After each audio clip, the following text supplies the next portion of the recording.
All right, welcome to Data Hurls. My name is Michael Burke, And I'm Chris Detzel. and today we're going to talk about data. Yeah, I'm pretty excited about that, aren't you? Absolutely. All right. Well, welcome to another podcast series episode on data hurdles. My name is Chris Detzel, and I'm Michael Burke. Michael, how are you today? I'm doing well, thanks. Special Good. guest today, Kristof Holm. Kristof, do you want to introduce yourself? Yeah, thanks, Mike. Name's Kristof Holm. I'm the CISO for a small integration platform as a service company called DataBlend. And Kristof, thank you so much for joining us on the call today. A couple quick questions to start things off. For viewers on the call that don't work in tech, what is a CISO and what is their role and how does that work at DataBlend?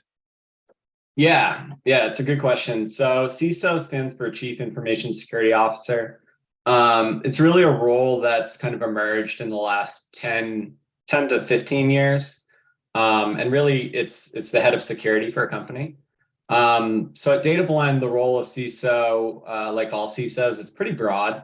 But at a high level, it's to set the security strategy and align that with the company's business objectives to help the company meet those.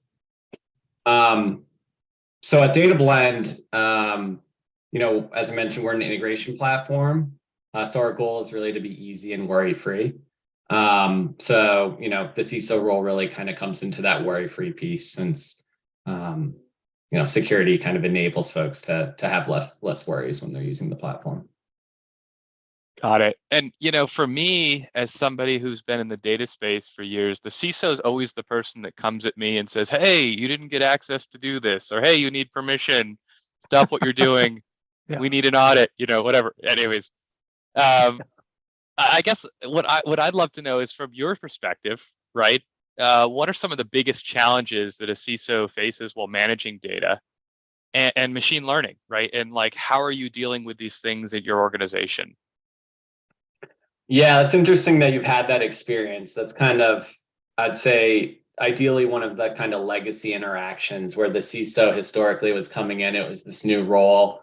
We're kind of the bad guys saying you can't do this, versus saying, you can do that. Let's do that in a smart, risk-informed way.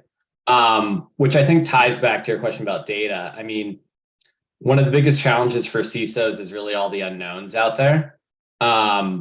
Security is ever changing. There's ever more threats and risks. And I think data is one of those tools we have in our tool belts to help inform decisions based on what the data might be telling us. That's really cool. And how do you make decisions about what is a risk? Using data today, how do you go in your experience in your organization, how do you dive in and try to identify risk when you're looking across a broad, probably for that needle in a haystack, right? Point that you're trying to identify. Mm-hmm. I think one of the biggest things is folks kind of get ahead of themselves.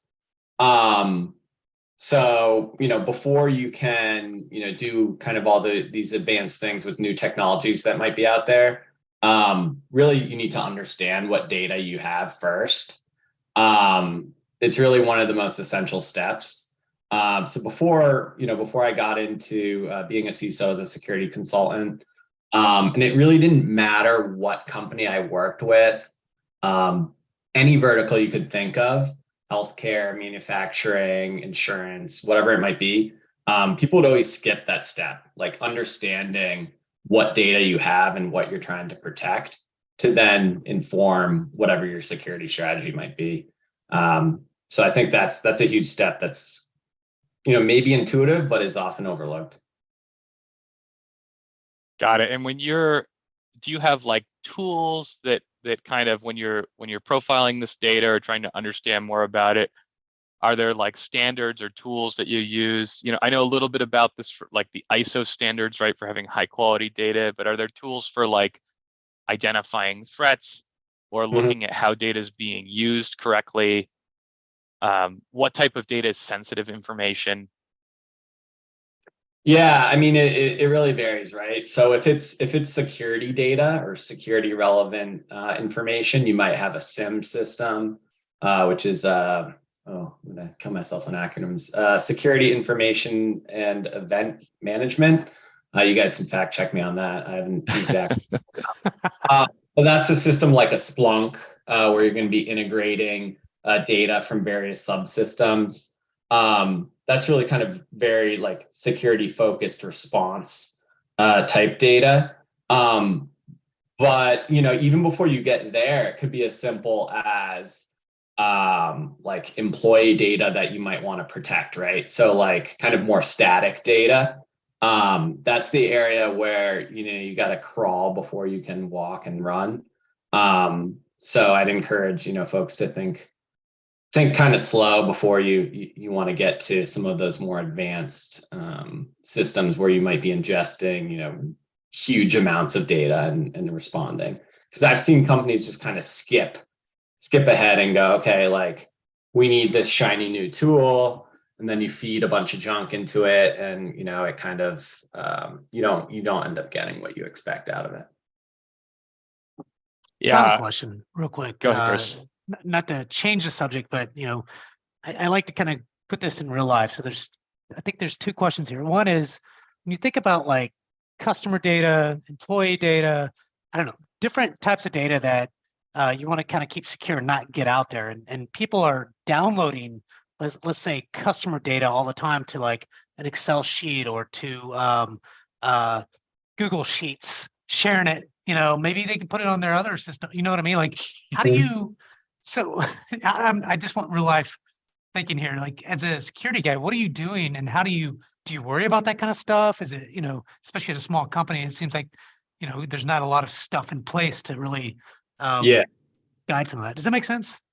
No, it does. It's a really good question, Chris. I'm a huge proponent of education and kind of security culture, because at the end of the day, it doesn't matter how much DLP you have, how many technical controls you put in.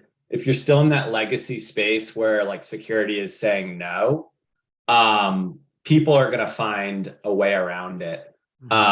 So like one thing we've built at DataBlend is a culture of compliance, right? So folks are actively thinking before they act.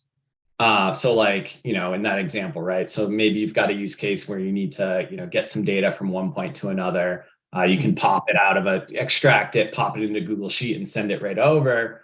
But, maybe you don't know what the kind of security supply chain, if you will, looks like on that, right? You've now, brought in Google's cloud. Is that kind of your enterprise cloud, or is it just a public cloud? So I always encourage folks to think first. And by the way, thinking doesn't always mean like having the answer, right? Thinking could be thinking to ask the question. Yeah. So kind of enabling folks to have that questioning mindset, and then also, knowing who they can go to with questions, whether that's their, security person or their compliance office, their privacy officer, whatever it might be. Kind of encouraging and enabling folks to have that, I find, is just as valuable, if not more valuable than, a DLP system that's scanning every file that's being sent from your machine. And then do you deal with, that's really good. So thank you. And I like that kind of culture of, well, let's think about what we're doing. Let's ask the question. It's okay to ask, because I think that's important. Do you deal with like deals? So like if there's opportunities, I don't know if you guys use like a CRM system like Salesforce, be opportunities, and to where you're looking at every opportunity there, and then you're dealing with kind of making sure the customer's information is correct, or that so how do you deal with the customer side of things? It's kind of, I guess, the question there, and sales opportunities and all that kind of stuff.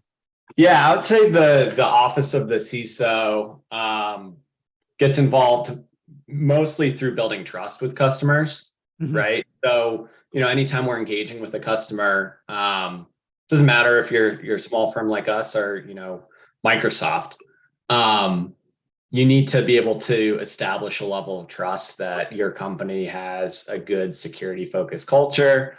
Obviously, that can include things like third-party certifications, pen tests, SOC 2, ISO. We've got all that. That's right. That's right. Everyone really needs that level. But even going beyond that, just having a conversation so that they know, like, we didn't go out to a paper mill and kind of, rubber stamp our way through that we actually do live and breathe that. Okay, no, that's good. When you have to have these conversations with security professionals, right, especially at other companies, how do you strike that balance of like opening up and explaining to them how your system works without giving them too much information too? Because I feel like that's a pretty complicated balancing act, right? They want to know how you're doing things, but sometimes that might be giving up some IP if you describe too much of what you're doing, right? Yeah, no, that's really hard. And going to the right level of detail where, folks kind of get it, versus, to your point, giving out your IP. No, that's hard. I mean, I don't really have kind of a magic spot for that. I mean, demo type environments can help with that. Obviously, you're always going to establish a non-disclosure agreement, before you engage to that level. But yeah, that's definitely an ongoing challenge. Got it. And in your business, aligned with us, right? You're handling other customers' data, right? And you really are that connector between systems. So I know that one of the things that we and at Reltio specifically, we're super privacy focused, right? Like data cannot leave a customer's tenant. We have to handle everything with extreme caution, right? These are huge, large enterprises. How do you do the same when you have tons of customers, right? On the medium and small enterprise, like there must be a lot of automation involved in that, right? And a lot of governance that has to take place on your end as well. How do you make sure that those controls are set in place? Yeah. I mean, it goes from anything from the architecture to the training, right? So similarly, we've architected everything where there's segmentation between our clients' environments, encryption at rest, encryption in transit. But then, I'll go back to the culture. Beyond all those technical controls, we have a culture where every employee gets regular security training.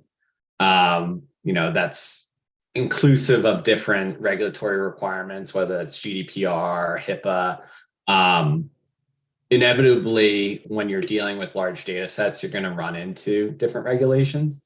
So we kind of treat all client data with the highest level of sensitivity, whether it's part of that, whether it's EPH, IPII, or just, some generic, financial data. We treat that all with the same level of sensitivity, which is kind of our highest classification. And I think that's so interesting too, because like there's like all the things that you can do, right? That you're in control of, like the education and the training. But I also feel like cyber adversaries are getting so advanced too, that they're coming up with new ways to target individuals like myself, where training is almost difficult, right? Like I've gotten emails and text messages from our CEO being like, hey, I need your help with this, right? Yeah. And getting those kind of pieces of information, you're like, oh no, I need to respond quickly. And you get put into these places where going through a training won't really get to that same emotional point of like, I need to take action, right? Yeah. How are you preparing your employees for things like that, like these new age attacks, right? Send them fake emails and stuff. That's what they do. Yeah. The amount of smishing, SMS-based phishing, and the sophistication is crazy. Like I've been running into it as well. I mean, yeah, it goes back to defense in depth, right? So, training is essential, but that's not the only thing you can do. Segmentation is essential, right? So our customer environments are fully segmented, from our workstations, for example, our email, that helps to prevent, if you think of like a castle with many, walls around it, If an adversary was able to get through one wall, they don't automatically get through the others. It's kind of a simple analogy. And then continuing to kind of upscale and revisit our approach, right? What worked yesterday might not work tomorrow or a year from now. It's one of the things that's most interesting and also challenging about cyber is that you can't stay static. You always have to be moving and kind of staying on top of industry trends and kind of revisiting your strategy. Really cool. Yeah, I know that, at least traditionally in companies I've worked for, they have that same kind of analogy of like the layers of an onion, castle walls, however you want to describe it, like these different barriers. I think that's always been the way that I've perceived security.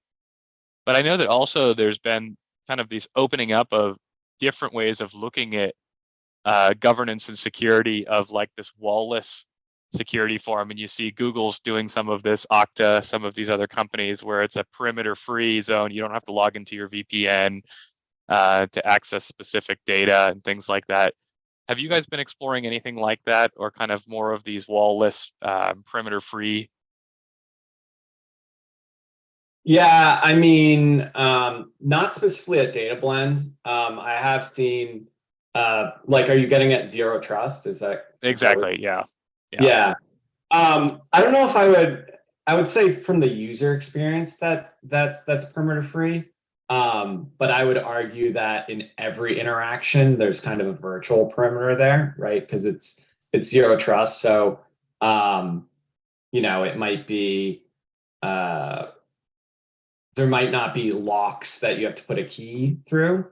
But there is engagement that's needed to grant access. So no, we haven't done a ton, being a smaller startup in moving towards zero trust.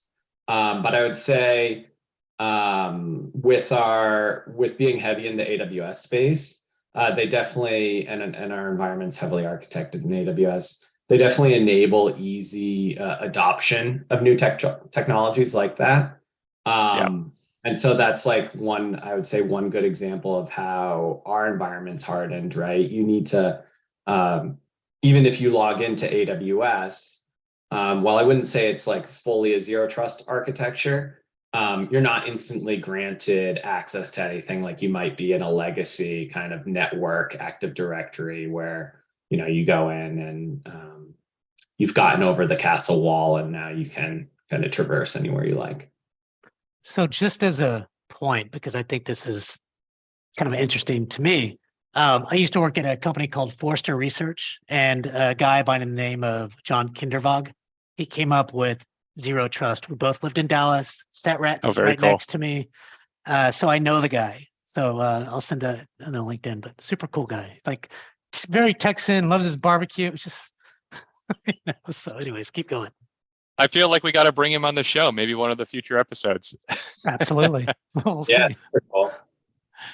So Kristof, jumping back, I think that, this whole area of training your employees and educating them, keeping them informed, anything else that you can, advice that you can pass along. I know that you've gone through a lot of compliance certification training, to any other small businesses that are looking to kind of dive into this, or folks that are just interested. Maybe they're thinking about getting a certification or moving into the security field.